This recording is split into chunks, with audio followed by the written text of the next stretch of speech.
right, y'all. What is going on? It is New Year's Eve in Kitsap County. Get the horn. What is happening? What's happening? What's happening? What's happening? What's happening? How are y'all doing? Are you ready? Are you ready? Are you ready, ladies and gentlemen, to bring in the new year? I could tell you that I'm not actually. This year was remarkably fast, too quick for me. I am not ready. It feels like it was Layla was just turning 13 back in October. Things just went too fast. So there just wasn't enough time to get all the things done that needed to get done. There's so many things on the agenda. We're going to get into it all. As you know, I do this every single year. It's been changed up the last 2 years because normally I'm downtown at G2 on my hands and knees, mopping the floor to bring in the new year with cleanliness. That is a tradition that I started, I don't know, 5, 6 years ago. And that kept on until I tore my meniscus last year. And so I couldn't do it. And on the advisement of my team, folks that care about me and love me, they didn't want me to try to fight through that, which I was going to try. And they were like, no, you're not going to do that. So I didn't do it. And this year, I'm like, okay, you know what? I'm not going to do it this year either. I'll go ahead. I'll be good. And I'll just do it from G2 Prime. So here we are in G2 Prime. I see a lot of you are in here. It is good to see you all. It is so important to have different things for folks to do to bring in the New Year's. We do not often realize that folks may not have friends or family, and if they do, they may not be folks that they want to spend it with because it may not be a good idea for them to do so. May not be in their best interest, right? Let me turn down these lights. They're pretty bright in here. It may not be in their best interest. And if you don't want to drink or, you know, do other things that may be legal or illegal, it is good to be able to fellowship with folks and bring in the new year in a way where, you feel like you're not compromising your own goals and your own values. And you can do something that's wholesome and make sure that you start off the year with the right perspective. So that is what we are doing. That's what we always do. So glad that you can join us. People will be joining in and out from time to time. Please feel free to type in the chat. I'll be here all night. Well, I mean, not all night, but I'll definitely be here through midnight. You know what I'm saying? For sure. Just depends on how talkative I get, which I am pretty talkative. But we're going to get into quite a few things. But one thing that I want to know, how was your year? How was your year? Mine, I would say, did not go as expected, but it wasn't bad. Type that in the chat. How was your year? Mine did not go as expected. It wasn't bad. There were a lot of new things that came into my life, new opportunities that I wasn't necessarily thinking about, or if I was thinking about them, I didn't know how they were going to play out or how they were going to materialize, which was great. Some of the mile markers that I wanted to achieve either for myself or for the various companies, those things either didn't take place. We didn't hit those mile markers, but then some. There were other new opportunities that, again, had no idea. And it's like, whoa, so you have no idea. I tell Rob all the time that you want to get, hey, what's going on? Rough, but evened out at the end. All right, all right. I see you, brother. How's it going there at the hospital? Hopefully it's a quiet night for you. I tell Rod all the time, Rob, I'm going to have to say Robert and Roderick so that people know who I'm talking about. I tell Robert all the time, Mr. Dent, that oftentimes it's good to get lucky. And what lucky is being prepared and when these opportunities come to you, right? So if you're not prepared, then when the opportunity comes, you can't take advantage of it, right? And so you want to be able to get lucky. But it's not just, I just lucked into this and I didn't have to do anything. You have to be doing the work and putting yourself in a position for things to, manifest and become tangible in your life. I'm definitely not a prosperity doctrine type person. I do very much believe in you have to do the work, right? Let me see if I can turn here. Got this new green screen that Google has, which is pretty cool. I love the purple background, but it's like cutting me off. So I'm trying to get myself situated and centered here as we do that. So you want to make sure that you are ready. You know what I'm saying? To take on anything that may come your way, because you don't know what opportunities are going to be there for you. You don't know what doors God may open for you, and if you're not ready to take on those things, then you just have to let those things pass by. Uh, Also, sometimes those opportunities can come to you and you're not ready to execute them, but you may force yourself into an execution, and that ends up doing more damage than good, right? You weren't in a position to take this opportunity on, and instead of saying, hey, you know what, that's a really great opportunity, I just can't take that on right now, we try to take it on, we get away from our own mission, and then we look up and we're doing something else, right? So that's not something that you want to do. But we want to definitely be intentional, this year, as we are every year, right? Go ahead and change my camera over here. I'll change some angles, from time to time to see what's going on. This is a new camera that I'm using here to go with my teleprompter.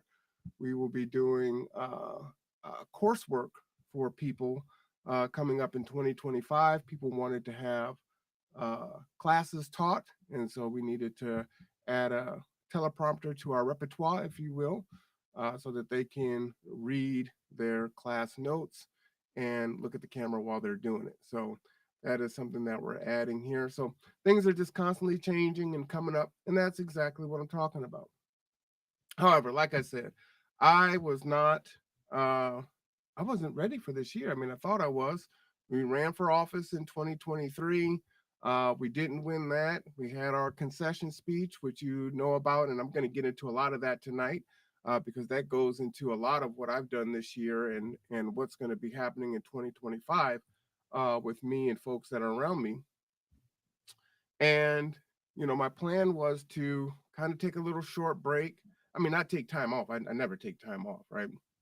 The team is still trying to get me to take a vacation. I don't know what that is. That's a bad word for me. And the reason is, and again, I can be hypocritical, unfortunately. Do as I say, not as I do. I have a hard time taking vacations. And the reason being is vacations to me are very stressful. One, I need to take my computer with me. That's first and foremost. That has to happen. But and the reason is if I take my computer, if I don't take it, I'm gonna feel like I'm more behind than if I just would have taken it and stayed up with the emails and the communications and just kind of put out, fires as they came in. So you go, you have your good time. Okay, great, c'est la vie. That was wonderful. And then what often happens is you get back, and not only do you have the work that you were left with before you left, but you have the work that was during when you left, and then you have all these, irons in the fire that need to be put out from things that are happening as soon as you get back. So for me, that's really stressful. So for that, I'm not a big vacation person. It just seems to be that I feel more behind when I go. The other thing is that I actually love what I'm doing, and so it doesn't necessarily feel like work. I tire and I fatigue like everyone else, but it doesn't really seem like I'm doing what I love. So that's what I want to do. I don't want to go sit on a beach somewhere and spend 4 or 5 hours just, smelling the ocean and looking at the waves roll in. And some people really love that. That's really not my bag, right? And again, it stresses me out because then I have more work to do. So I'd rather just stay home and just do what I have to do. So I know I need to work on that. Folks are telling me, you got to find a way to get sleep. You got to find a way to exercise. You got to find a way to drink water. You got to find a way to, do all these different things. And you need to do them in tandem in order to get the maximum benefit out of your health and your longevity. And we hear often that you cannot help people effectively if you're not helping yourself. You must help yourself first in order to help others. So I know I need to work on that. That's one of my goals as an individual, to work on those things, to maybe try to create a schedule. It has become very difficult because, as many of you know, my studio is my living room. And so I'm always at work, right? And so when you're always at work, you can take a break and, put something on the television or have a conversation or do whatever. But then you can go right back to work because, well, your office is right there. And that's typically what I do. Um, and so probably not the healthiest thing, I admit, something I need to work on. But first you have to be aware of it, right? And then not only do you have to be aware of it, then you have to acknowledge that you need to do something about it, and then get to that point when you're willing to do something about it, and then make that plan to do it, right? So I'll be using AI to help with my schedule and try to uh, create breaks for myself where I'm going to stop. And that means you're not going to check the email, you're not going to jump on the phone, you're not going to do all these other things. One of the things that makes that exceedingly difficult for me is I do a lot of consultation with folks in the community. And so those things are never planned. Those are phone calls or folks just showing up. Those things take place at 1 in the morning, 2 in the morning, uh, 8 in the morning. They take place at all hours of the day, and they can go for hours, but they're so very important. And when folks need you, you want to be there for them. And then also it's a thing of, if I put it off, this is my mind thinking, right? If I put it off, then I'm gonna have to deal with it later. So I might as well get it out the way now, and then that's something that I can cross off my list. And so that makes me feel better, but then that also alters my own schedule. And so I probably, well, no, probably about it. I need to get better at setting some boundaries of, okay, I will take the calls, right? It's a compromise with myself. I'll take the call, but I'm going to keep this call to 45 minutes or 30 minutes or an hour, right? Where they used to be 2 hours or two and a half, and being intentional on getting off, because I for the most part, make my schedule. So if there's nothing that's locked into my schedule, well, I'll just keep on going, helping the person and having a conversation, because I obviously like the people that I'm helping, and that time is gone, right? So that's one of the big things that I need to work on in the new year, and it's something that I will endeavor to do. I'm cautiously optimistic. I'm cautiously optimistic. We shall see, but I am going to give it a go, right? I got to give it the college try. Well, welcome everyone. As more people are coming in, this is the New Year's podcast. You know what? I don't even have a name for this thing. To this year, I called it Marwan's podcast. And there's so many different things that I touch on, whether it's G2 or the Conduit, or now the League of Black Male Voters, or the library, or Salvation Army, or homelessness, or all the transportation. There's so many different things that I'm working on. Resilient ecosystems, that it just calling it G2 didn't seem encompassing enough. So I don't know. Maybe you can help me come up with a name next year, but it is what it is. That's what I called it this time. What's going on there, Mike the Prodigy? How you doing? How you doing? Good to see you. Good to see you. Uh, Happy New Year to you, wherever you may be.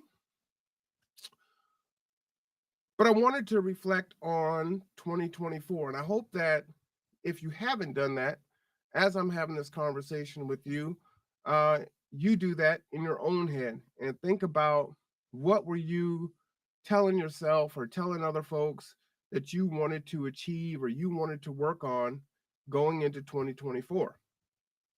I watched a good portion of my broadcast last year just to get an idea of what exactly did I say, right? I know kind of the overarching ideas, but what was it that I said, and how close did I stick to those things that I was trying to work on? And surprisingly enough, I did pretty good, and I guess I shouldn't really say surprisingly enough. Hey, yeah. Hey, what's going on, Kingstown? Not surprisingly enough, I had a plan, right? I had a goal, and I was going to work that goal. But again, things can get away from you. One of my challenges as an organizer or as a leader is I suffer from mission creep, right? So we have this task to do, and this task becomes Let's say I want to give a ride to the to I want to give a ride for someone to the store. And that's all I need to do. I need to pick them up on time. I need to get them to their destination on time. That's all that needs to happen, right? Well, now I want to make sure that they have a bottle of water, and I want to make sure that their temperature is great. As a fellow white, how would I get invited to the barbecue? Man, you're always invited to the barbecue. You know what's interesting is I didn't do the summer barbecue this year. This is the first year, I believe, in 4 years that I did not do the summer barbecue. So the next barbecue, I will do it in July of 2025. I will do that barbecue, and you are definitely invited. So I do it for the entire neighborhood. So I live next to the college, and so I'm very close to Res Hall, and so all the students can come. It's just a big block party of food, and it's just a way to kind of fellowship. And that started.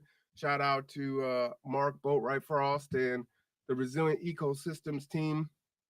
Wanting to find a way to connect with the community post COVID, right? Getting to talk to our neighbors again and being that icebreaker and finding ways to come together. So we did that and we started doing it, and it was great, right?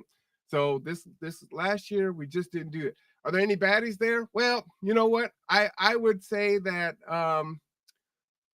clients and colleagues that I talk to definitely would say there are baddies there. I will refrain from weighing in on that. As I used to teach at the college, so I won't confirm or deny whether there are baddies there, but I would say that other students would confirm that there are baddies there. Yes, for sure. Um, yes, I will leave it at that, so I don't get myself into trouble. So, you know, one of the things that I had to look at was I lost the election, right? And what was that going to look like based on my concession speech? Uh, I was a firm believer, and I still am, that you should not run for office unless you're already doing the work. And whether you want to lose, you should continue to do that work. And so that was my campaign or concession promise that I would continue to do that work. And I ran for City Council District 4, lost by 52 votes or 53 votes. And so one of the first things that I did was establish a relationship with my opponent. And now we do a podcast once a month where she comes on and she talks about the issues, and I'm able to create a conduit, as the name of the show is called, for folks in the community to talk with her. Yeah, I know, crazy, right? But I never ran for office. I had no idea what I was doing. I tore my meniscus in the middle, so I couldn't door knock. It was crazy. But it was how it was supposed to go. So it ended up working out actually in my favor for the best, right? Kind of bearing the lead. But what we're going to do now is look at getting other folks. There's 7 districts here where we live at, and we're going to be looking to identify people to run in every district in every county in our particular county that we're at, which is Kitsap. Are you a Trump 2024 or are you the other broad? I'm neither. I actually voted for Jill Stein. I don't really care for either party. I think we need a third party. I think we need to shake things up a little bit. I think we need to put Americans first. That's a big deal for me. With homelessness and drug addiction and housing prices being unaffordable, healthcare issues. We're the richest nation in the history of mankind. There's no reason for that. Charity starts at home. And so I'm a big proponent of you help your American citizens first, you get everyone together, and then we're good. Yes, I definitely agree with that. 100%. You do that first. And we have enough resources that we're good. It's just like what I said 20 minutes ago, right? You have to help yourself first before you can help others. So if our own folks, if we're walking over homeless folks, if we're walking over addicted folks, if we're walking over folks with mental health issues, then to help other people, that's a problem, right? And we're not even seeing them. And then somehow we can get so apathetic to our actual neighbors, our actual brothers and sisters, our cousins, right? Folks we went to school with, folks that used to maybe bartend at our restaurant or greet us at Walmart, right? Now they're on the street and they're homeless or they're unhoused. And you see that they're getting older and older and older, right? So we help those folks first, then we help the rest of the world, right? And honestly, we could do that simultaneously because we are so resource rich, right? But we do have to prioritize it. So yeah, just a long way to answer your question. I'm neither. I'm not Trump or Harris. I'm actually third party. Should we bring back the wacky asylums for the severe cases? Yes, I wouldn't call them wacky asylums, but yes, I do think we need mental health services for folks. Just because they have mental health issues doesn't mean that they need to be out suffering in the elements, right? I think it's barbaric and unnecessary. Folks can and should get the treatment that they need. And again, as we have AI and we have jobs that are, we need to bring jobs back to America first and foremost. NAFTA is a problem. Um, but aside from that, we can do job creation and create jobs for folks to do to help take care of our mental health needed population, right? And I think that would be a big help. Rod is saying indeed, right? He works in the emergency room, and so he works with that population every single day. And so we need to do those things because I don't think universal basic income is going to do anything. I think it's going to create more of an issue just to hand out money to folks. And then there's nothing for them to do, right? We're trying to work people through Maslow's hierarchy, through food and safety to self actualization and being the best version of themselves, right? So, you know, the first thing I needed to do was reach out to Jane and say, hey, I'm offering this platform. Come on every month, tell us what you have going on, and then we can be a conduit the other way to talk about what we're doing. And so one of the things we're advocating for right now is for the churches to, well, really for city council to change their policies to allow churches to use their parking lots for a safe park for unhoused that are sleeping in their vehicles. Right now, the policies and the procedures are so restrictive and expensive that the churches can't afford to do it, right? Churches were decimated during COVID. And so they're just too restrictive for any church to take that on. And since city council is the apparatus that makes the policies for the city of Bremerton and dictates what the churches have to do to be in compliance in order to have someone sleep in their car overnight in the parking lot, then they need to make those changes and then get that information out to the churches. So we whipped up a bunch of letters from community members to send down to city council. And so I think more than 20 or 30 letters came in. And then this last week, the last 3 days, we've been going to all the local churches, synagogues, mosques, just everywhere, and just saying, hey, this is what we're trying to do.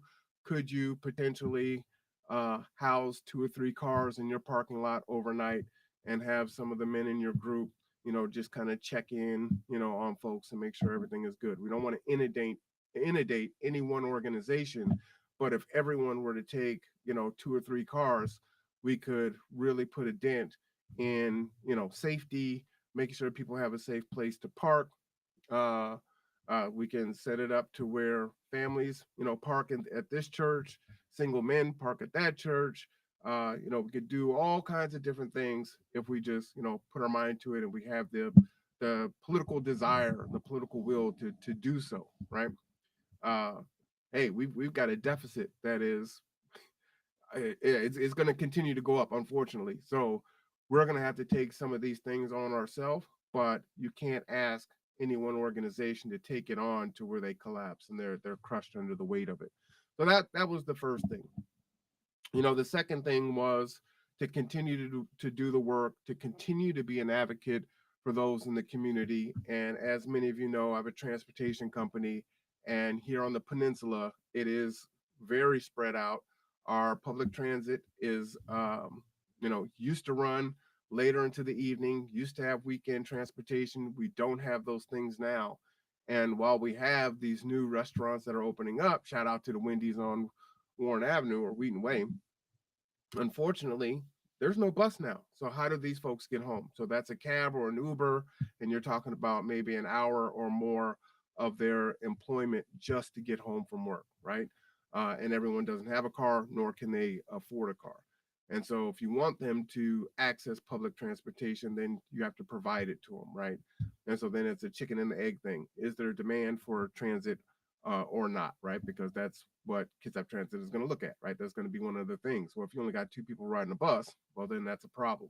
And so, then there has to be an education and an outreach program, research, analysis to find out where people are needing the bus, and then put those routes in place. And so advocating and fighting for that is big, right?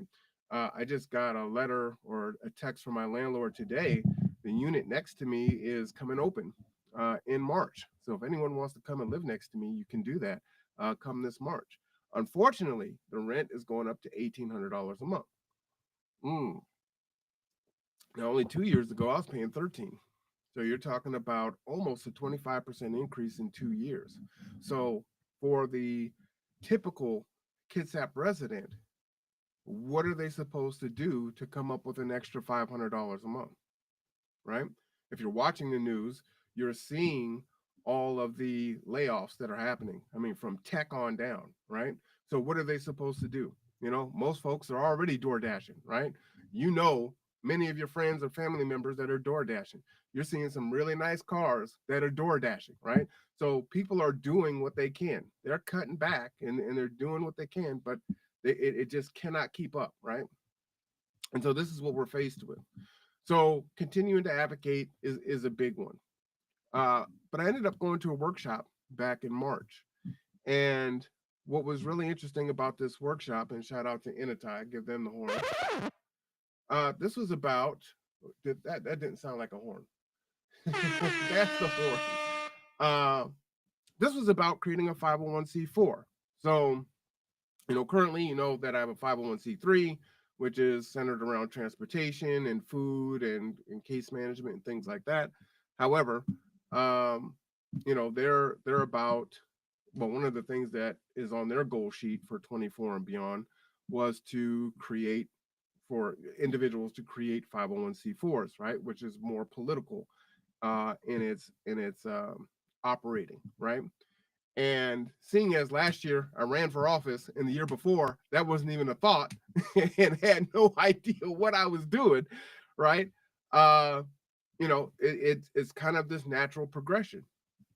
And so, one thing that is really important to me kind of going forward that I haven't really spoken a lot about in the last 5 to 6 years, but in the last year or so has become more important is being more of a men's rights advocate, right?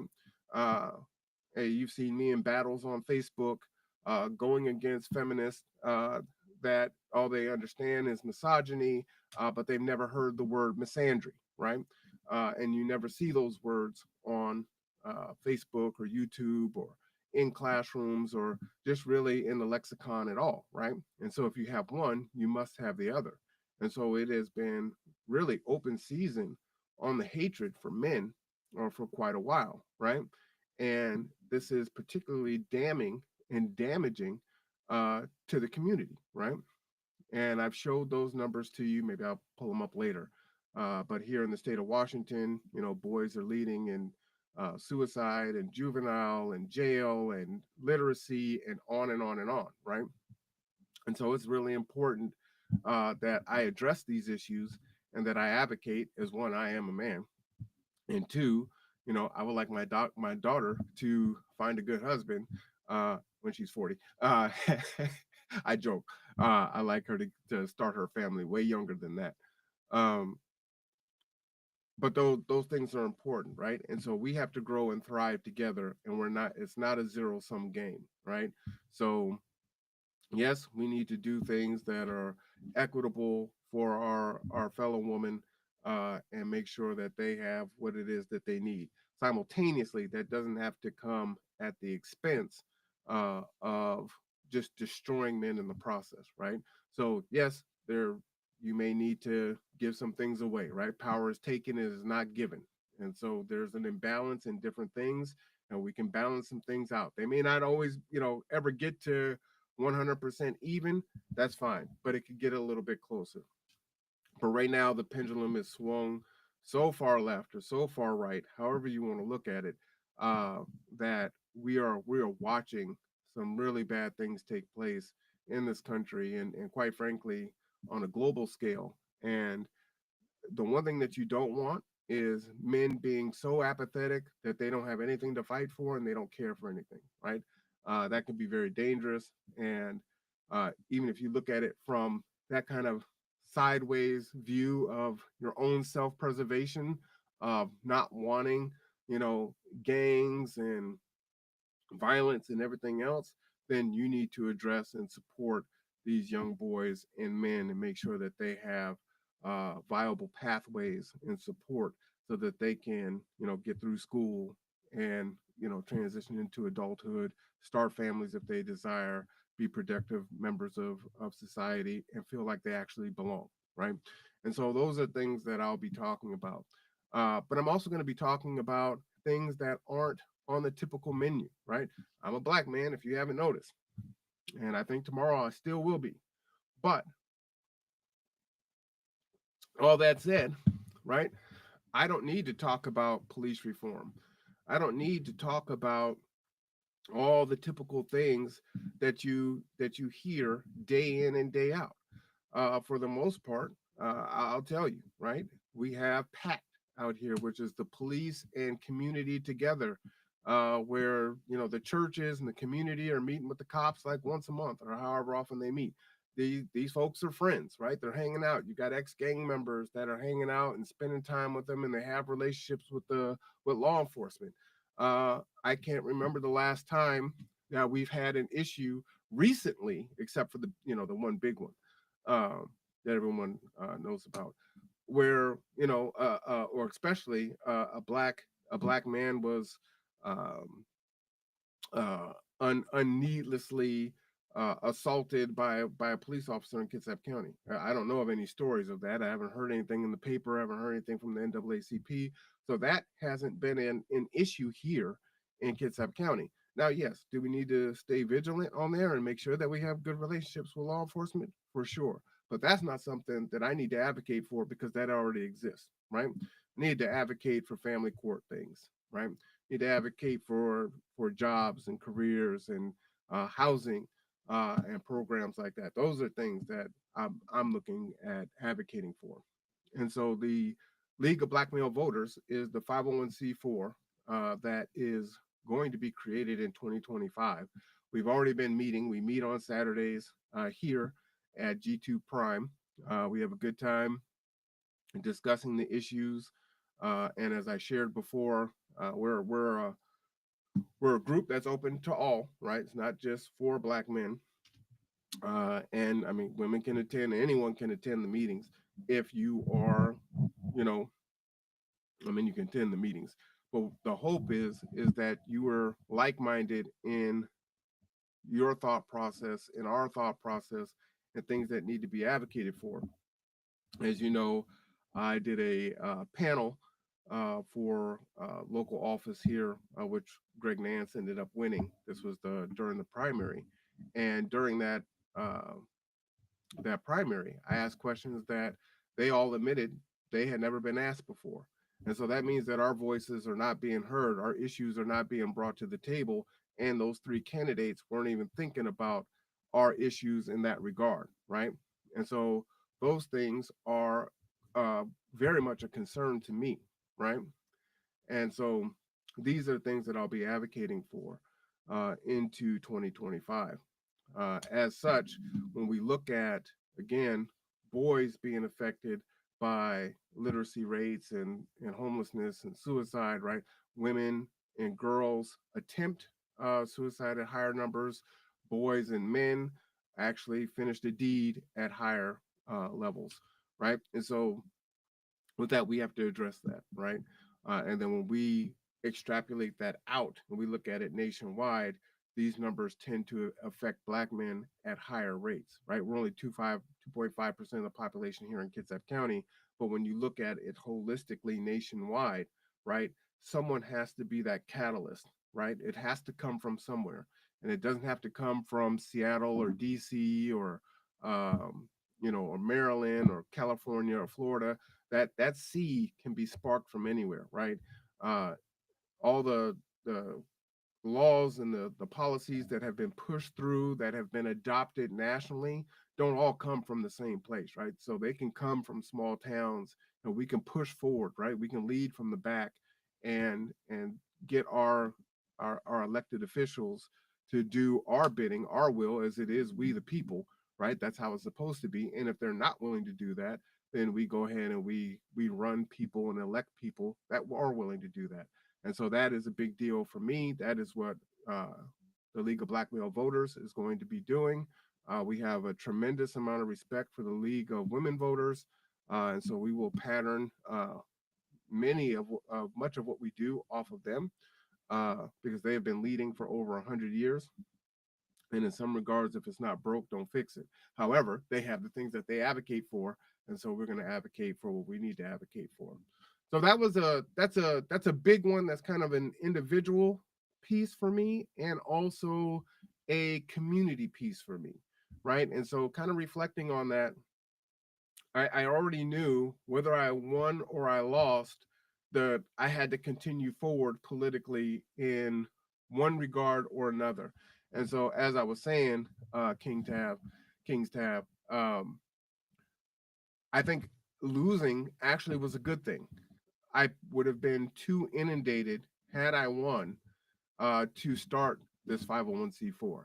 And so now I have the bandwidth to do that and get that done and be an advocate and push people in Bremerton and Silverdale and Gig Harbor and Poulsbo and Bainbridge Island uh, for countywide, right?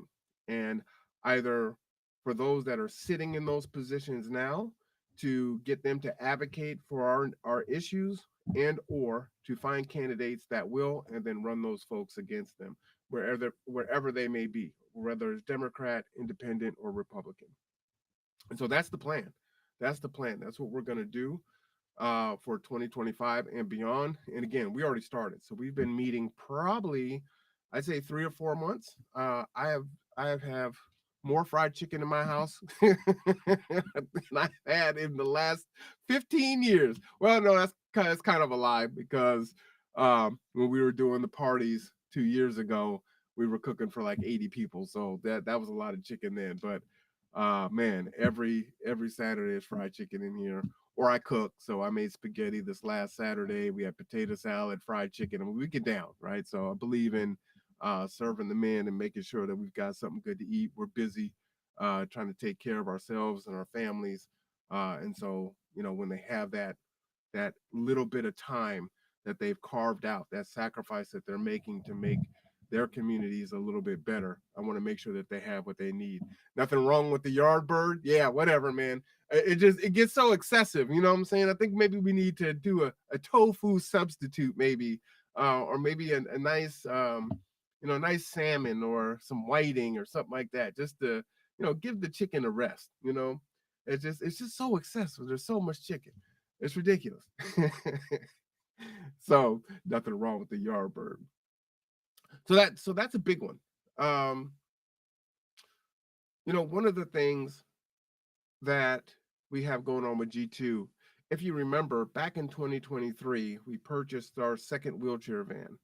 Uh, and so now we find ourselves, we have two, but I believe we need five, right?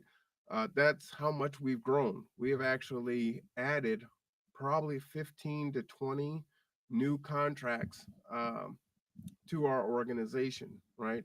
We are taking folks to dialysis, um, taking folks to the methadone clinic. We're taking people to mental health appointments. We're taking folks to medical detox. We got two main drivers that do the long run to Spokane and Yakima, and we've done that several times in the last few days, right? So we're constantly pushing, pushing, pushing, pushing, because the need is so great. And so we're now to that point.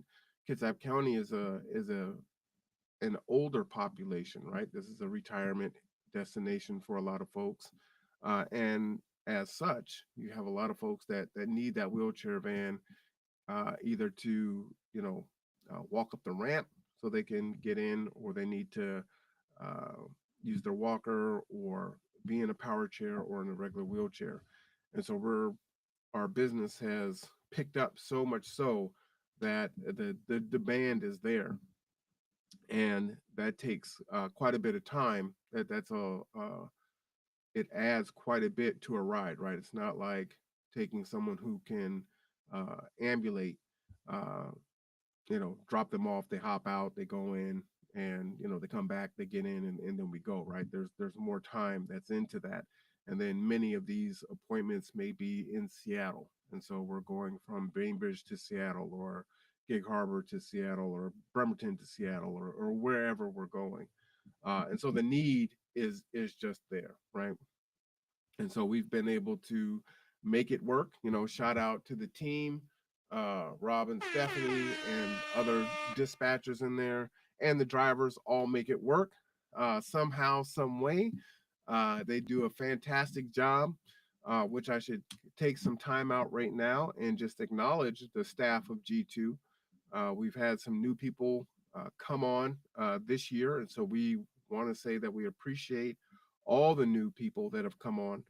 As the founder and executive director, it is tremendously important to me uh, and moving to me that you would buy into the mission. Uh, this was an idea 7 years ago. We turned 7 in February. This was an idea. This was an offshoot of an organization that I started that already existed. Uh, but I don't do it by myself. Matter of fact, they have taken the last person that I that I used to take to take to work. One of my favorite riders. They've taken that away from me. So now I don't take it. I don't drive anyone now, right? Uh, but though that's happening, and so whether I'm in a meeting, or if I'm with my daughter, if I'm asleep, if I'm at a doctor's appointment, G2 is 365, 24 hours a day, and the work gets done. People get to where they need to get to. Folks aren't missing their dialysis appointments anymore. People aren't late to their appointments. These were things that were reported to us. We have been put into a unique position to be there for end of life care for many of our clients and people that are actually a part of G2. You guys all know Kendra, and Kendra lost both her father and her mother. Uh, and she talks about how we've been there for her, and Rob and Stephanie driving her out to Puyallup, and helping to settle the affairs out there, and just how much that means in the relationship. And so those things are a big deal. Or our clients, and I won't say their name, but elderly couple that have been married for forever, and losing your life partner, and being there for the daily trips to the hospital, uh, and being part of that continuum of care, and really not understanding on a kind of a superficial way. It's like, hey, we're just giving people a ride, right? We're a cab company with a different name, right? We hate being called a cab company, by the way. But we're a transportation company. We give people rides to where they need to go, and they pay us a fare. We try to keep it cheaper than everyone else. Um, but then when you think about the transportation that's taking place, the reason for that transportation, whether it's as simple as someone getting to work so that they can stay housed. That's actually not simple, because, like I said, there's no transportation tonight.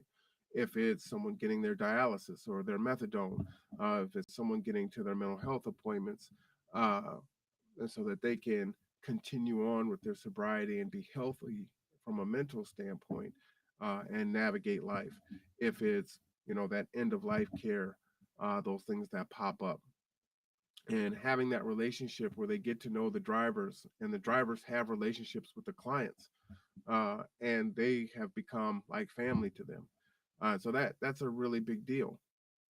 And so there's the mission, there's the job, and then there's the mission. And the mission is self-sufficiency, filling the gaps, but doing it in a way where there is that care, that compassion, that sense of community. We're a mid-sized county, but we do have a very small town feel, right? And if we are going to change direction on the way that the country is split on so many different things, right? And even I have my issues that I'm split on with a lot of people. But if we're going to find common ground on many different fronts so that we can come together, and so the things that do divide us aren't enough to pull us apart, then we're going to have to do that work in all the different places that we can find it and make that as strong as possible so that those other things cannot pull us apart. And someone has to be willing to do that and to take that on.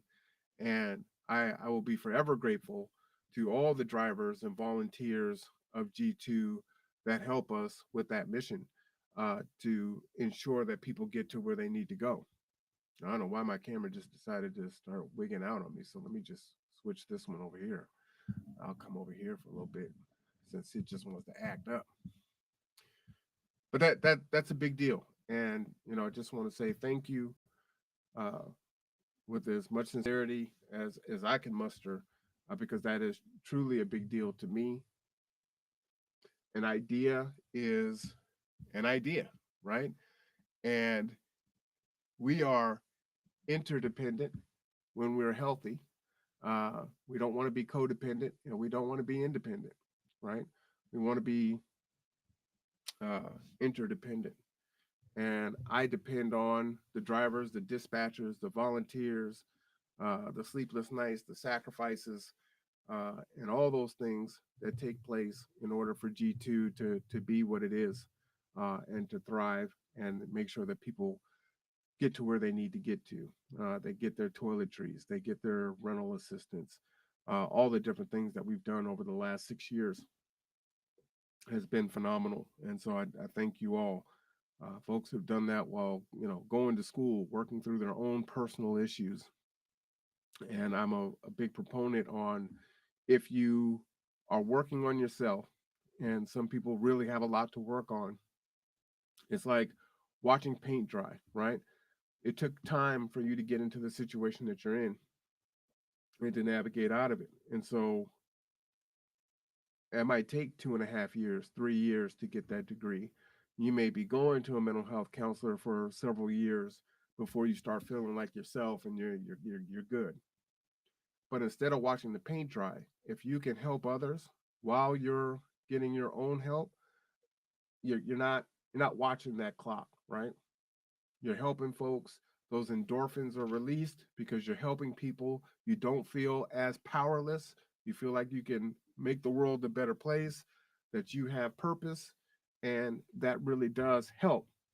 And that has been reported to us anecdotally. I should definitely collect data on that. So unofficially, I don't know one person uh, that hasn't reported that, being a part of us through G2. But that's a big deal, right? And that happens in my own life. If I'm working on some things, I'm going through health issues or whatever's going on, the fact that I'm able to help people helps to propel me to another day and to get through the test and the different things or whatever the case may be. And I'm sure some of our other leaders that that I'm cool with, they talk about it online, as I think it's cathartic for them, but I think they also do it so that it can be a help to someone else, right? Because many times we suffer in silence. And so there's a lot of different ways that you can help people. Oftentimes I do it being a cautionary tale, right? I tell you what I did wrong, so maybe you don't have to make that same mistake. And so folks will talk about what they go through in hopes that you don't feel so alone. It's like, oh, I didn't know that she was going through that. I didn't know that he was going through that. And they're still doing all these things. And life doesn't have to end. You just have to do it differently and whatnot. You can still be effective and yada yada yada and so on. So all those things are really important. But as we're going, again, man, we're 28 minutes out to New Year's, y'all. It is almost 2025. Man, I've talked to a lot of people, and many people are saying, oh, man, I can't wait till 2024 is over. It wasn't a good year for me. It was a really bad year. I got a lot of reports from that. We knew that it was going to be tense with the presidential election. I talked about that in 2023. Had no idea it was going to be the way that it went down. Like, whoa, I predicted it was going to be bad, but I know it's going to be that bad. And it was so funny. Shout out to Deborah Jackson. She said in 2023, I told her, or I guess I told everyone that I was gonna start putting it out there. Matter of fact, if you go and you listen to my address last year, that's exactly it, right? I talked about how in the Black community we try to keep these things a secret, and we don't move forward because those things are just allowed to fester and fester and fester. And I talked about in 2024, I'm not doing that. And so, folks will call me a sellout and a coon and all kinds of other things, and that's going to be okay. But I'm gonna bust the blister and get this thing moving. And then, what's so funny about that is right after that, Cat Williams goes on to Shannon Sharp show, and he does a whole bunch of stuff in 2024, it's just like gangbusters. So it is what it is, but it is effective. I think it is effective. Um, there was a lot of power that was exercised in this election just here locally this year. So I'm definitely proud of a lot of people that stood up and took a position that not only wasn't necessarily popular, but uh, I say in some ways it compromised their position, it compromised their relationships, and some of their aspirations and their goals. And so I thank them because that was difficult, right? Uh, the behind the scenes on that situation for this election in November locally was crazy. Folks have been in my house that have never thought to come to my house. I the phone calls that I fielded, talked to folks that I don't know if I've ever seen them before, right? Uh, but we got it done. Yeah, it was a big deal, and that's what needed to be done. And I think it was important for the community to say, no, we're not doing that. We're going to speak up, speak out. We're going to be the difference. We're going to call folks out. We're going to call them on the carpet. We're not going to allow them to just try to sweep it under the rug under the pretense of, well, let's just try to get along and move forward. And we don't want conflict and we just want everything to be good. And we saw exactly the consequence of that on the national stage. And I would submit that if locally, well, if nationally they had done what happened locally, then the Democrats here in this town would be happy right now because Harris would have won the presidency. However, that did not happen. So, I really hope that it's a lesson learned. From what I'm seeing, I don't know if that is going to be true, uh, only because what I'm seeing uh, is people not necessarily doubling down, but they're not talking about the issues, right? For those of you that watch the Young Turks, right now, Cenk Uygur is. I have to switch 1 second. All right, Cenk Uygur is taking some heat. Him with Anna Kasparian on going and talking to far right radical Republicans, right?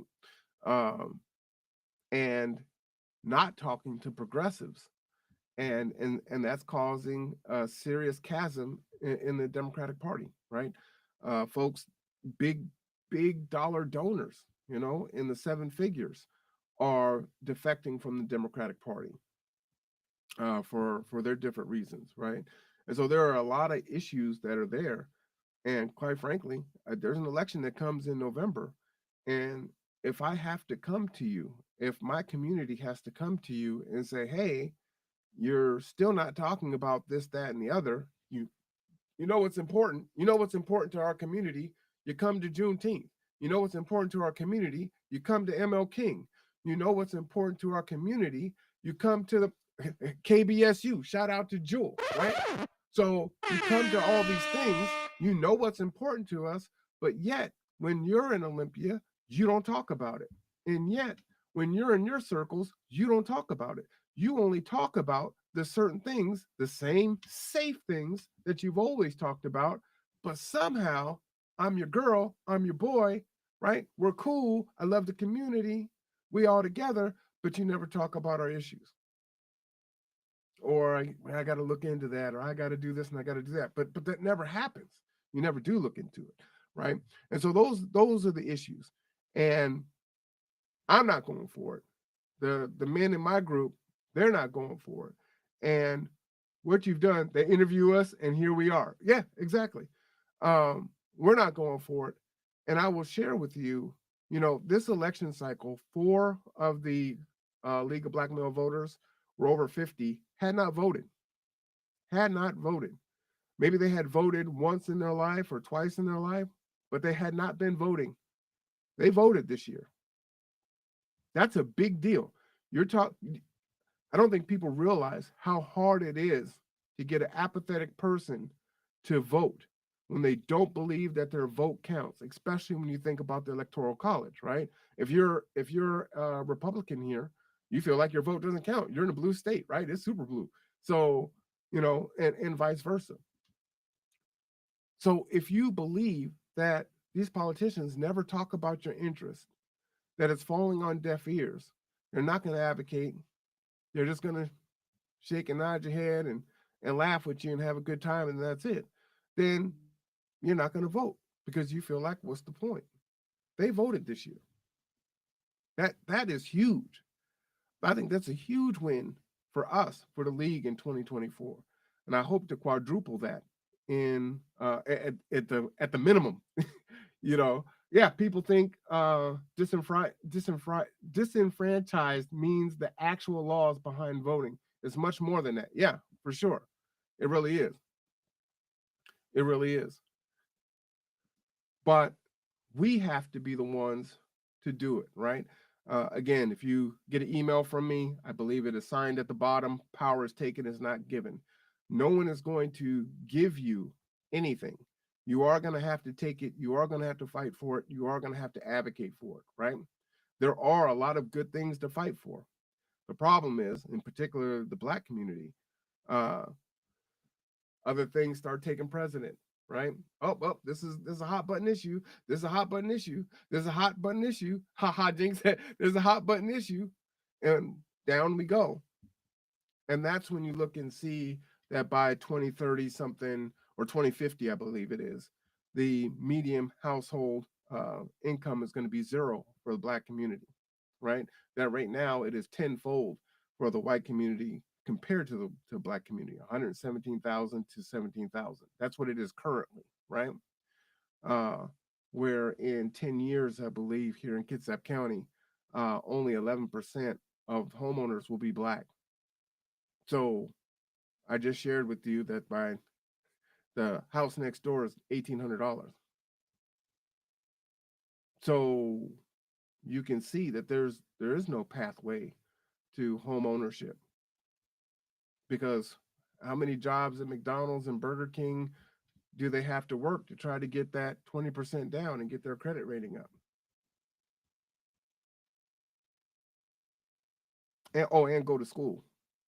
And an associate degree probably isn't going to be enough now, so you're probably going to need to get a bachelor's degree unless you're going the vocational route. That's going to take time. This is a small town. There's only so many jobs in the area. And I would tell my students, you just came in at your first quarter. There are people that are in that class with you. There are people that are a quarter ahead of you, 2 quarters ahead of you, a year ahead of you. There's people that are behind you that are coming in next quarter. And all y'all folks that are in that same degree program are looking for jobs that are local. Who's going to commute? When the music stops, are you going to have a job? And then is that job going to serve you in a way that you can stay and thrive at that job? Or are you going to feel like an outsider or get pushed out or even get hired at all? So, what does that look like? So, there is a lot to address and look at when you're planning that. As Jewel says, I will say KCR has some funding right now for a down payment assistance. Not sure how long it is though, as cutbacks are happening. Oh yeah, and I've seen, Jewel was telling me about some cutbacks and just the direction of the new administration and cutting back fundings for nonprofits, and that thing is already drying up. I told people 2 years ago, as COVID was ending, I said, wait and watch what happens to homelessness and evictions. It's going to take a second, but when it catches up, you're going to see it explode. And sure enough, yesterday in the news, they just announced that homelessness is double digits nationwide. That's increased double digits, right? And they're all alarmed and somehow surprised. And they're trying to put it on immigration, right? They're trying to excuse it through that. And it's actually not immigration, right? It's actually not that at all. So these are the things that are happening. These are the things that have to be addressed. I find it very difficult to get up, get off the ferry, walk over the overpass, smell the urine, walk past the unhoused, and go to the Seahawks game and cheer, and then come back and walk past them again and say, well, if they wanted it, they should just work hard or they should just do whatever. Mm. I got a huge issue with that, especially when you actually start to look at the numbers and say, okay, this person's going to work and they're making their $20 an hour or their $17 an hour. And you do the math on that and they're working their 40 hours a week, right? If someone works full time, that's 2,080 hours a year, by the way, at $20 an hour. 20 times 2,000 is 40,000. Multiply by 0.8 to get your taxes. They're taking home about 32,000, right? Well, if their rent is 1,500, that's 18,000 of the 32,000 right there, right? That's already ate up. And I said if it's 15, you ain't really getting nothing for 15 around here now, right? Just said next door is 18. That's what they're dealing with. So how do they ever get to a point where they can tread enough water where they can even think about swimming forward? Most people are just gasping and spitting water up because their head keeps going up underneath the water. That's the best that they can do, and that's all they've been doing. Others are worse. Folks literally need to have 2 and 3 working bodies. Yeah, absolutely. And when you think about it, right? This is something that I was listening to on the news. I don't want to get too caught up in this, but when we have our immigration and we need to address those issues, and you hear the stories about how there are 8, 9, 10 folks living in one unit, right? And there's a bunch of cars in the driveway. There's a bunch of people in there, and they're making it work. Well, unfortunately, through HUD, you can't do that, right? There are laws and rules that are in place that say that you can't have too many people being in a room, that you can't have certain kids in the room with another kid, right? They have to have their own bedroom. So you're struggling. You actually need to be able to live that way in order to try to stabilize and maybe catch up on some things and start putting some money away. But you can't even do that because that's illegal for you to do if you want to get the benefits that exist out there. See the catch-22 that exists? And so that happened to us during COVID. We were one of the buying fours doing rental assistance. And at first, you used to be able to, homelessness was categorized as couch surfing. So if someone was on the couch, right, you were giving them a place to stay, you could get rental assistance for that. That's one of the things they took away right off the bat, right? And it's like, do you know how many people culturally that's how they are able to help? It's like, hey, come here, you're gonna stay on this couch. You got you, your kid, whatever. It might be you, your kid, and your wife, or your girlfriend, or your boyfriend, whatever, right? And they're there. They're in the dining room. They're in the den, right? And they're trying to thrive and figure it out. Well, now here's some rental assistance that they could get, but now they don't even qualify for that, right? And so those are the hidden things that we have to talk about. Well, no, that wasn't due to fraud. That actually came up from higher. That wasn't a local thing, Joel. That wasn't local. That came from way up on high, and that ended up being a national thing. It wasn't just Kitsap County that couldn't do that any longer. But that's an issue, right? And so we can advocate for that fraud. We can advocate for that, but we have to talk about those gaps. And folks are hurt by that. Folks were hurt by that. Uh, but again, check out the news because homelessness is up by double digits nationwide. And so, what are these folks going to do? And then when you look at for those that still have running vehicles that are sleeping in their cars, they don't have a safe place to park. Roderick had reported that the Walmart in Kent stopped allowing folks, it was either Kent or Auburn or Renton, wherever he lived at over there, stopped allowing people to stay overnight in the parking lot, right? So then where do people go? Where do they stay where they could be safe? Now, all their belongings are in this car. If they lose that, that's their way to work. That's where they sleep. It's huge, right? Huge. It's a big deal.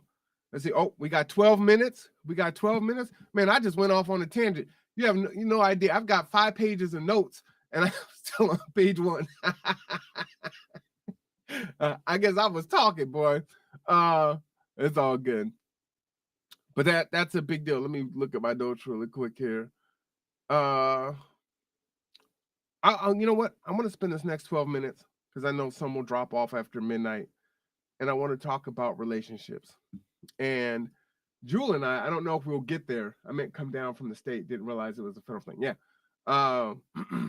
And it was fought. Folks fought for it. That were higher than the buying force. They went. The state fought to try to get that reinstated and whatnot, and it just.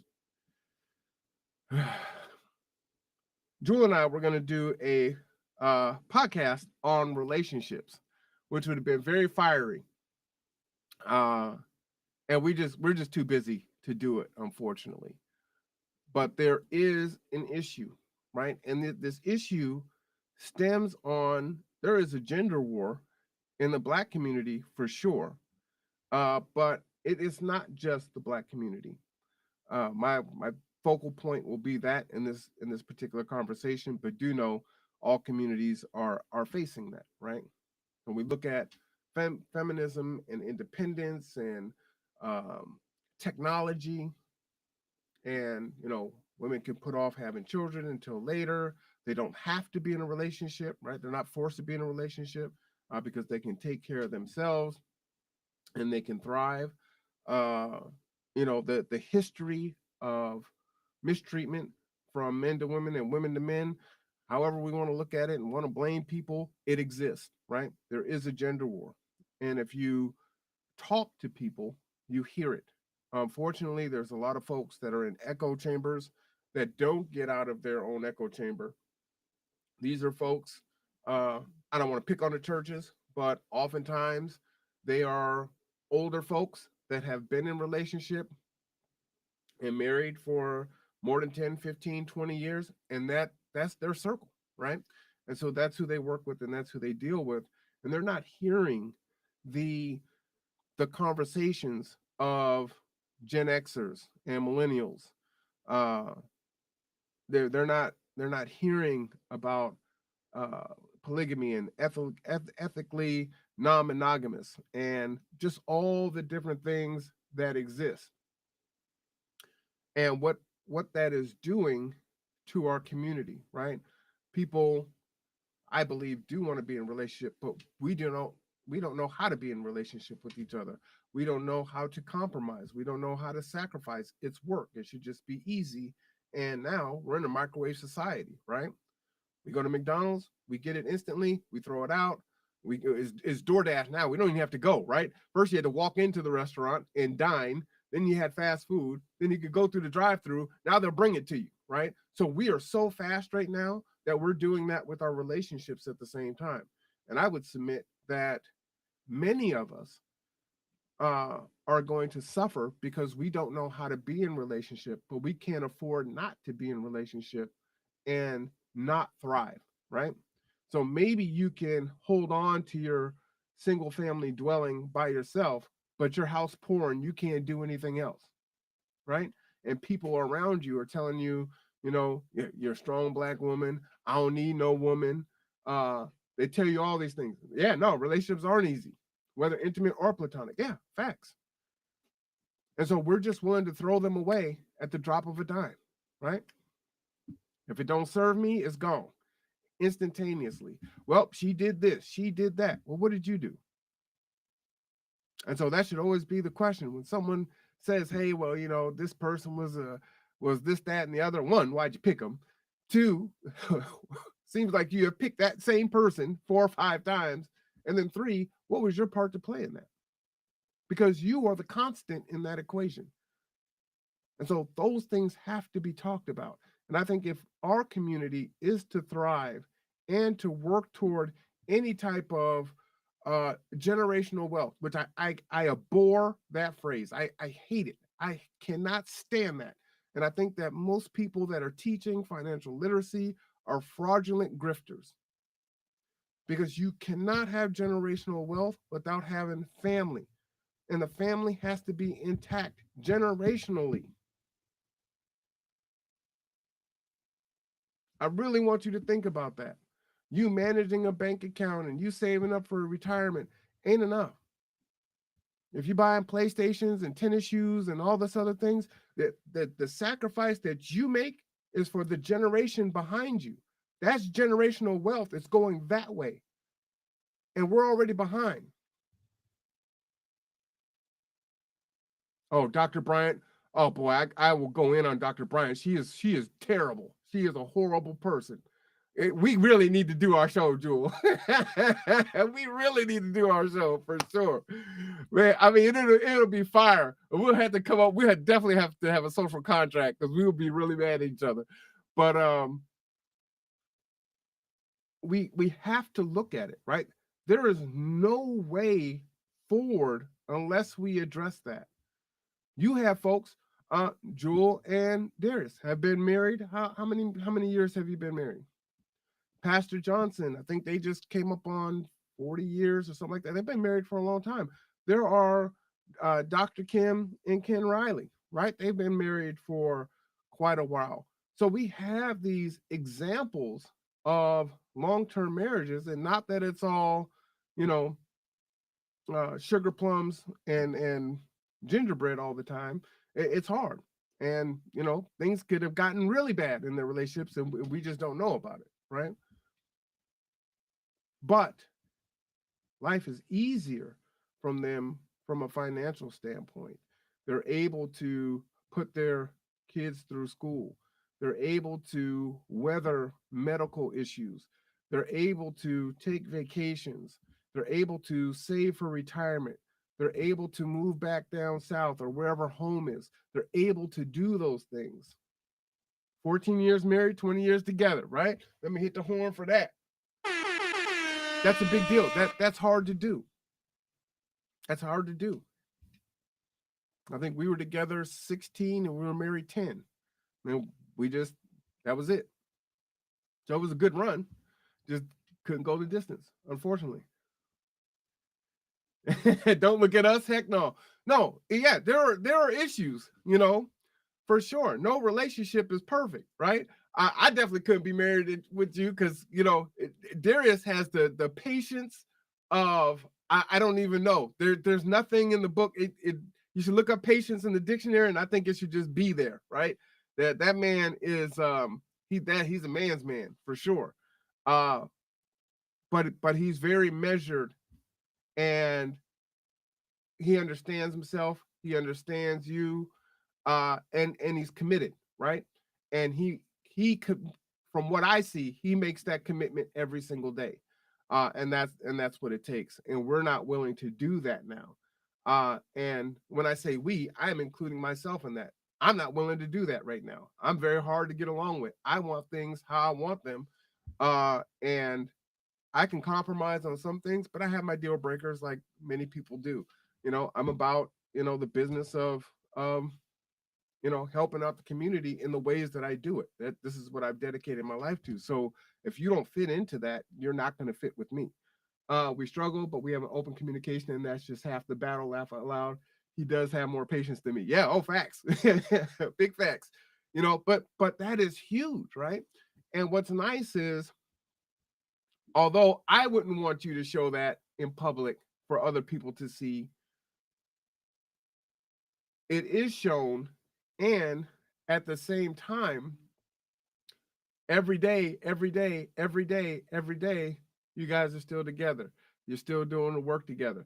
It's always going to be one more compromising than another. It's just facts. Yeah. Yeah. So I think it's a testament, and it's a living example. You talk about church, give your testimony. That's a living testimony, right? No, it's not easy. It is hard. You can see when he's frustrated. You can see when she's frustrated. But you know what? The next day, where they at? Together doing the work. You know? So I mean that's what it is. And if you can get that and you can find that, you got a good thing. But you got to be willing to do the work. And that means you yourself have to be willing to do the work. I'm not there yet. Right?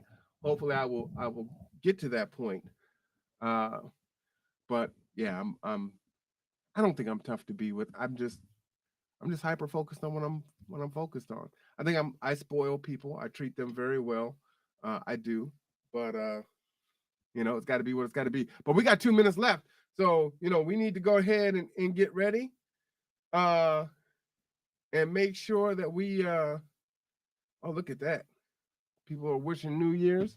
Let me see if I can put on a little New Year's thing here, so that we can see the ball drop together here. We just go in there. Man, that hour and a half went quick, boy. See what happens when I don't do a podcast for a long time, where it's just about, you know, me not interviewing or just producing. It's like, whoa, I got a lot of stuff up in there. Como News. Let's try that. Let's just do the ball drop. Let's try that ball drop. He went to sleep. That's funny. Is it?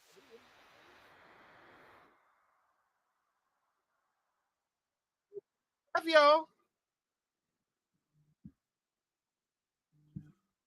All right.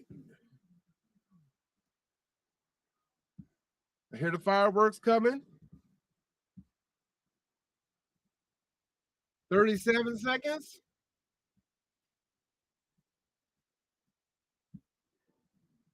30 seconds. 28.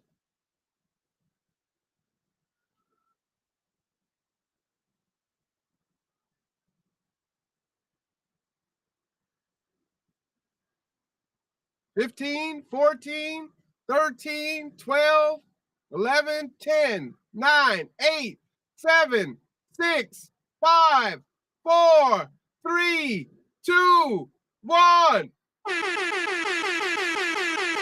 Happy New Year!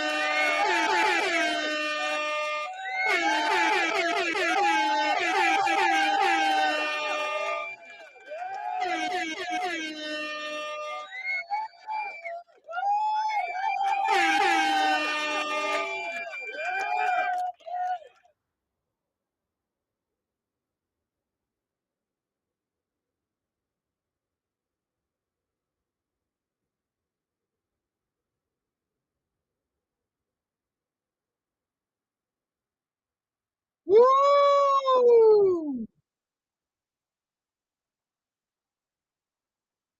Start spreading the news.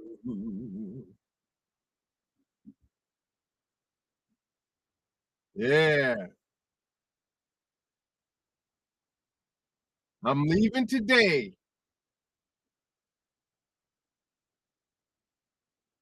New York, New York. These vagabond shoes are longing to stray.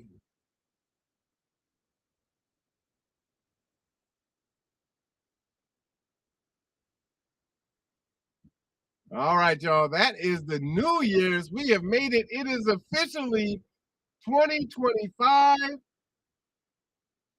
Ain't that something? We have made it. Uh, thank God for being able to see another year. Definitely feeling blessed about that. Blessed and highly favored, which I love to say because I do believe it. Try to embody that and show it no matter what's going on. It is 2025. It is January 1, 2025. Um, something I think that's really important is people were affected by this election. Uh, it really has taken a toll on folks, and uh, he is not in office yet. And so we don't know what that's going to look like. However, the world did not explode, and we're still here. And so I want you to please take that as some solace. Mochi said, Happy New Year. Say, oh, oh, oh, oh, oh, oh, oh. I want you to take that as some solace. It is really important. You know, I was talking about relationships and I was talking about romantic relationships, but Jewel did bring up a good point. Platonic relationships are going to be just as important, if not more important, in 2025. It is going to be tremendously difficult for the average person to survive, let alone thrive alone. You have to find a way to build relationship with people. I know you've been burnt. I know you've been hurt. People have gossiped about you. People have talked about you. People have lied about you. People have done all kinds of things. And you're very guarded. But you have got to find a way to navigate through that, whether it's through therapy, whether it's watching YouTube or social media. There are courses that you can take if you don't want to. You can even do mental health online, and you have to make a yeoman effort. You really have to make an attempt. For those of us that are getting older, many of us have health ailments, and if you don't have that support network, then it's going to become increasingly more difficult as you get hit with different things. And some of us may be leaning on one or two people in our support network, and they're about to crumble because they are having a tough time. And so you have to expand not only for them, but for yourself as well. We're seeing food recalls. We've got, was it 8N5, H1, the bird flu? What is it, H5N1? I may have said that backwards. But we're going to face a lot of things. There's already talk about another pandemic on the horizon, which could be this bird flu as it's jumping into humans. Rent isn't going to rewind. Jobs are going to continue to be outsourced. Jobs are going to continue to be lost due to AI. If you have not worked with any of the AI, you would be tremendously surprised as to how many people I don't need because I have AI. Because they can proofread and do all these great things for me, right? And without there being resources to tap into, I mean, there are already not enough resources as it is, but as they dry up, you're not going to be able to hire all the people you want and to sustain everyone. You're not even going to be able to do the things that you were doing before. We didn't do our food program for the most part in 2024, right? We didn't have the bandwidth or the budget for that. So that's what that looks like. And so before, when it was, hey, G2's got food and we're doing barbecues and we're doing breakfast and we're doing the pancake breakfast 2 years ago and we're doing this before and we're doing the school lunches in the summer. We're not doing that. And so we still exist. We're still thriving. But we have to make those hard decisions and say, hey, this is what's paramount. This is what is most important. And there's no one else doing that. There are people doing food, transportation, being a voice and a connector in the community through the conduit. Those things are paramount. Starting the league, becoming a voice for those that don't have a voice, getting folks that are apathetic to learn about the political process, to get involved, to speak up and to speak out. If you watch the last podcast of the men's group, they were just amazed that I had a conversation with Jane, who was my opponent, and then she went to city council and advocated for just what we talked about. And the rest of city council decided to take it up and put it on their agenda to talk about. And they had never seen anything like that. These are 50-year-old men. And so again, we have to understand that people's domestication, people come from different walks of life. And so it may be surprising to hear that, man, how are you 50 and you never voted, or you don't know how this process works or that process works? I've got a master's degree. I have no idea how the political process works. I'm still trying to figure it out. Got to calm you down. Dedicate to the work. Well, love you too. Happy New Year's. Tell your husband Happy New Year's. Put some barbecue sauce on the dog. That'll calm her right down. That works really great, especially if it's nice and spicy. You know, I think that'll go good. And just turn the oven on and just say, hey, you're gonna go in that oven if you don't get it quiet, you know. I like to put the belt out like my dad did. I just lay the belt out and I like to snap it. Like, you're gonna get this belt. Well, it's a different time. You can see I still have some trauma from growing up, but I'll be okay because I've been talking about it. Excuse me. I just got something in my eye. Have a good night, Jewel. But it is important. Again, my dad, rest in peace. She's gonna growl when she sees me. He actually named Gather Together, Grow Together. And uh, one thing that's really surprised me is that there are so many people that were in foster care that have come through our organization without knowing it. We don't advocate and talk about, hey, I was in the foster care system, I was adopted, went back into foster care, that Rob was in foster care and was adopted as a baby. We don't talk about that. We don't put that out there. But somehow these people just come to us, right? Gather together, grow together. And sometimes it's for a season, sometimes it's for years. And there's going to be growing pains because that's what it is to grow. Good night. But you have to find a way to do that. G2 can be a place for you to do that. Won't always be easy, but you are welcome for sure. All are welcome. We just need willing hearts. But whether it's us or whether it's Kitsap Black Student Union or any other organization, try to reach out, make relationships with folks, set your boundaries. Don't feel like you need to, because I think this is one where folks get into trouble where they share too much. You overshare. You want people to know you because you want to know them, right? I want to know about you, so I'm going to tell you about me. And then you overshare, and then those folks end up using that, and then you're hurt by it, right?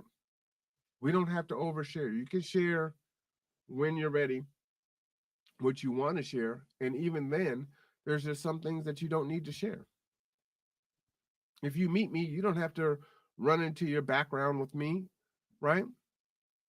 Now, if you're going to drive and be around kids and stuff like that, that's different. But, if you're just, hey, Marwan, I want to establish a relationship. I need to have someone to talk to and yada, yada, yada. I don't care about your background. You don't have to share all that with me, and you don't need to share that with other folks. Hold those things back and let that relationship build. And maybe they know that about you, and maybe they never know that about you. But where I see a lot of people get in trouble is they kind of wear their emotions on their sleeve. Well, I just tell everybody this is what I'm about, and this is what I've done, and I don't care, and da da da da. And you can do that, you can, but I don't think it works out too well for most folks uh, when you try that approach. Consider trying something different. I hope, and I didn't do it this year. I got a little too busy. I like to do SMART goals a few months before New Year's to encourage people to make specific, measurable, attainable, realistic, and time sensitive goals. And I didn't get a chance to do that this year, but I hope that you will consider creating some small and midterm and long-term goals this year that you're going to work on. Set yourself up something that's not so easy that it takes no effort. Let it be a little bit of a challenge, but something that is going to propel you and empower you once you do achieve it. Create an achievable goal and string a lot of those little goals together and then start working on some bigger ones. And if you mess up, don't kick yourself for it. Oh man, I said on the 1st, I'm going to start this diet. And what happens? I go back to work on the 4th, and what do you know? Someone's birthday and they got cake and ice cream, and man, it's my favorite cake. Or they had pizza and something else, and I didn't get a chance to eat, and I'm starving. Man, old girl made her black eyed peas and rice, and she knows that's my favorite. And then you eat it. And now you're kicking yourself. Man, I did it for 3 days. And on day 4, I ate this food. Now I feel like a failure. And you kick yourself. Doesn't have to be all or nothing. Just get into the routine. Just get into the routine. And whether it's exercise, diet, trying to stop smoking, trying to stop drinking, trying to stop using drugs, trying to stop being toxic, trying to be a better parent, trying to be a better child, trying to be a better spouse, trying to be a better friend, whatever that is, just make a conscious effort to work on it every day. Most of us have smartphones, and you have all the tools at your disposal to set reminders and to track it. You've got a digital journal. Take a little time out and reflect on your day, both at night and in the morning. Man, I can't sleep. You can't sleep? Right. Journal. Reflect on the day, reflect on the week, reflect on the month, reflect on that situation that you handled poorly. Reflect on that situation that you handled and you were like, man, I'm really proud of myself. I thought I was going to blow up and lose it, but man, I just said this and that and I was cool. And you know what? I wasn't even angry. I just did what I had to do and it was do that. And then transfer that into something else. Where else could I have used those skills? Why did I get angry when I got cut off in traffic? They're killing people out here. They're stabbing people. Seattle is wild right now. And it's not just Seattle. And so I tell my drivers again, if someone cuts you off in traffic or if they're flipping you off, whatever it is, do not react to that. It might piss you off, but you cannot get to their level of pissed off that they're already at because you don't know where they're at. And so if they're already acting in that behavior, you don't know how far they're going to go. And it's just not worth it. What was it? Just yesterday on Como 4 News, a gentleman was in what was he in? An Infinity SUV out by my old elementary school. And he pulls over, another car, another SUV cuts him off, stops, gets out the driver's side, and shoots like 5 rounds at him. So what happened before then? Someone probably got cut off, right? And maybe you got cut off and you gave him the bird. And that just it sent him to 11. It just is not worth it. It's not worth it. So I hope this year that you will focus on relationship. I believe that we are going to need that to get through and to thrive, if not just survive. So what are the lessons that you learned about communication and connection over this last year? Whether romantic or platonic. And consider the cultural, societal shifts that do affect your relationships. Many of our relationships are interracial, and I don't mean just romantically. And so there are cultural differences there.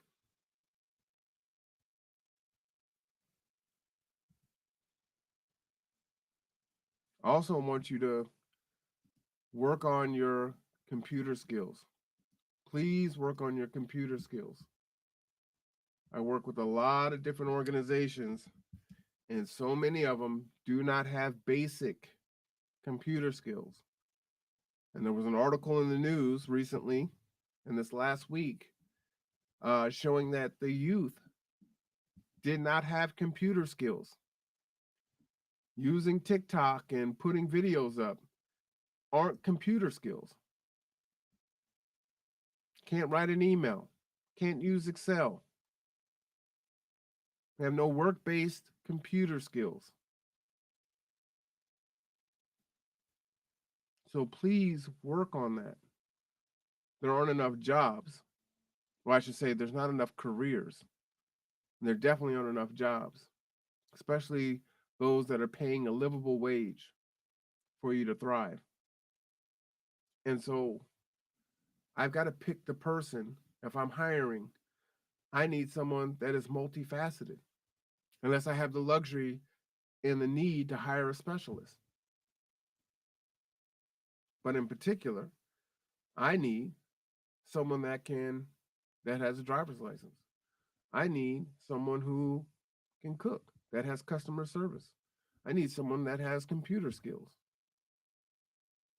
I need someone that has technological skills, someone that can problem solve, that can critically think, that can navigate if I'm not physically present in the room. Could I step away from this if I were to switch cameras and show you what this looks like and say, hey, I need you to run this for 20 minutes while I go and run an errand or do whatever. And so as things get tougher and harder and companies and organizations cut back, you're going to have to be able to do those things. And please don't get caught up in the lying flat and some of the other things that were taking place last year and the beginning of this year. I get it. 4-day work week would be great. We don't want to be overworked. We see that on high, the feds are working on things where you can't work overtime, and all these different things are coming into play. And no, your employer should not take advantage of you. But at the same time, there's also the reality. And so you have to balance those things, and you can't cut your nose to spite your face.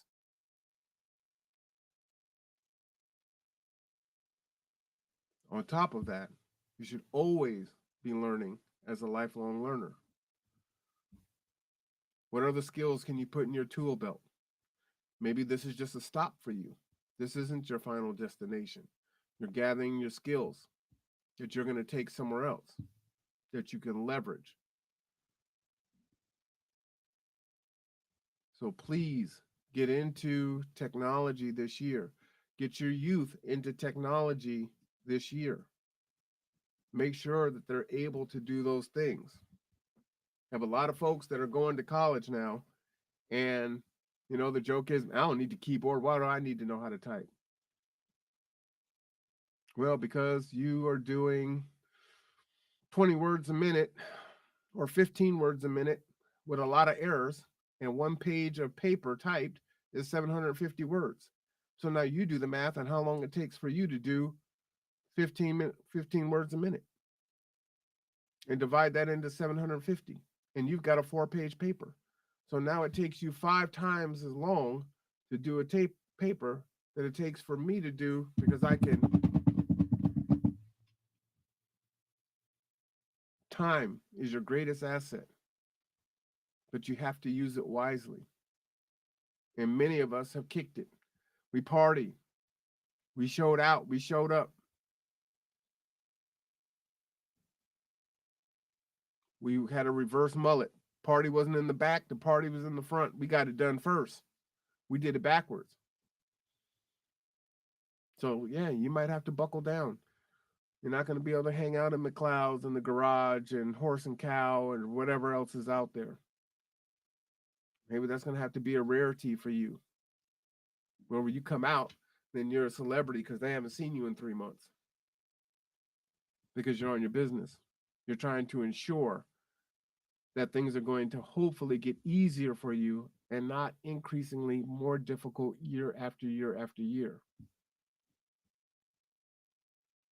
So please goal plan. Create some personal growth. Look at your achievements for last year.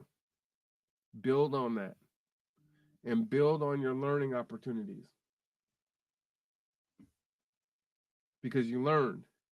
You didn't lose. You learned. If you look at it that way. I tell people all the time, I either win or I learn. I don't lose. So learn. What did you learn? What did you learn about yourself? Where did you win? Where can you do better? Please reflect on those things. Reach out to folks that you trust. Make some relationships with folks. Reach out. You have 1,000 different ways to get a hold of me. If you want to become a member of the League of Black Male Voters, just send me an email or send a comment in the chat, and I'll respond to you and get you the information. On January 20th is the inauguration, but it is also ML King Day. So we will be at Fairgrounds celebrating Martin Luther King Day. It's going to be a great event. And there will be a panel this year. Yours truly will be the moderator. So we hope to see you there. If you are unable to make it, it will be broadcast on this network, so you won't miss it. But it's great to see you in person. There will be a resource fair. And it's also January 1. So let me say happy birthday, happy birthday, happy birthday to the Kitsap Regional Library that is 80 years old this year. For those of you that may not know, I am a board member for the Kitsap Regional Library Service, and we are 80 years old. So big deal. Happy birthday, Kitsap Regional Library. That's huge, huge, huge, huge. And thank you for everyone who donated to the Red Kettle for the Salvation Army. Many of you saw me and my compatriots bell ringing at Fred Meyer's and other various places out there. It's always a lot of fun. It's one of my favorite things to do during the holidays. So get to see a lot of people, do a lot of people watching, engaging with people. So that's always a lot of fun. Stone Soup is coming up. I will be dropping the flyer for that. So if you missed Stone Soup last year, consider coming this year. That is always a great event. And the first one was awesome. So now it's an annual thing. All right. Let's see. In closing, again, I just want to give gratitude to all of the subscribers, all of the viewers that have tuned in for whatever you've tuned in for. Housing and Homeless Coalition meetings, Kitsap Mesa Redonda, Charlando con Martita, which is on Fridays in Spanish or other languages, depending on her guest. Guided Truth with Guyland. Shout out to Guyland. To the men's group, the Echo Chamber will continue into 2025. And all the other things, City Council and Jane Rebelowski coming on, Councilwoman from District 4, covering events at KCR and everything else. Just gratitude for your support, for you coming and accessing the information, and even more so sharing the information with people that can use it. I do have a call to action for you. Please encourage yourself, encourage others, set goals, and take actionable steps to your progress in 2025. And with that, I will sign off. Oh, hey, Kendra, did your son tell you I saw you yesterday? He was on the live. If you watched my live yesterday, I bumped into him at Wendy's. But as always, take care of yourself, take care of each other. I am Marwan Cameron. This is The Conduit. It is 2025. All right, y'all. I will see you sometime this year.